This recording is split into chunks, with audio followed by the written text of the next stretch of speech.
ಅಯ್ಯ ಬಂದವ್ರನ್ನ ಒಳಗೆ ಬನ್ನಿ ಅನ್ನೋದು ಬಿಟ್ಬಿಟ್ಟು ಇವನ್ ನಿನ್ನ ಮಾತು. ನಂಜವ್ವ ಕುತ್ಕ, ಕಾಪಿ ಕೊಡ್ತೀನಿ.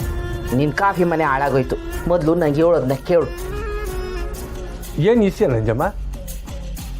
ನಿನ್ನ ಮುಖ ನೋಡ್ತೀರೆ ಯಾವುದೋ ಗಂಭೀರವಾದ ಇಸಿ ಇರಂಗೈತೆ. ಏನು ಆ ರಾಜಿಯಲ್ಲಿ ಮನೆ ತವಿಯೋನೋ ಕೆಲಸ ಅದೇ ಅಂತ ಹೋಗವಳೆ. ಯಾಕೆ ನಂಜಮ್ಮ? ಮೊದಲು ಅವಳನ್ನ ಮನೆಯಿಂದ ಆಚೆ ಕಳಿಸು. ಇವನತ್ತು ಇಲ್ಲಿ ಪುಟ್ಟಕ್ಕಂದ್ರೆ ಯಾರು? ಇವರೇ. ಎಷ್ಟು ವರ್ಷದಿಂದ ಈ ಮೆಸ್ ನಡೆಸ್ತಾ ಇದ್ದೀರಾ? ಹತ್ತತ್ರ ಒಂದು 25-30 ವರ್ಷ ಆಗೈತೆ ಸಾಹೇಬ್ರೆ. ಯಾಕೆ ಏನಾಯ್ತು ರೀ? ಇಷ್ಟು ವರ್ಷದಿಂದ ಮೆಸ್ ನಡೆಸ್ತಿದ್ದೀರಲ್ಲ, ಇಂಥ ಕೆಲಸ ಮಾಡಕ್ಕೆ ನಿಮ್ಗೆ ನಾಚಿಕೆ ಆಗಲ್ವಾ?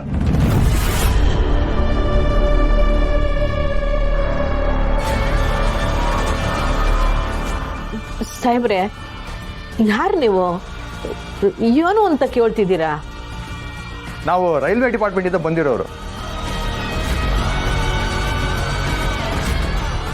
ಟೆಂಡರ್ ತಗೊಳ್ಳೋದಕ್ಕೋಸ್ಕರ ಇನ್ಕಮ್ ಸರ್ಟಿಫಿಕೇಟ್ ಅಲ್ಲಿ ಫೋರ್ಜರಿ ಮಾಡಿದ್ದಾರೆ ಅಂತ ನಿಮ್ಮ ಮೇಲೆ ಆರೋಪ ಬಂದಿದೆ.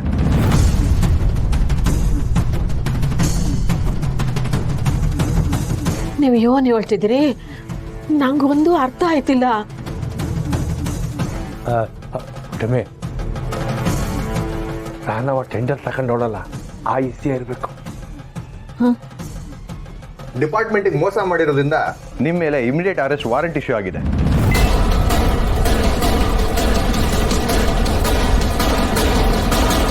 ನಿಮ್ಮ ಮೇಲೆ ಈಗಲೇ ಆಕ್ಷನ್ ತಗೊಂಡು ಅರೆಸ್ಟ್ ಮಾಡಕ್ ಬಂದಿದ್ದೀವಿ.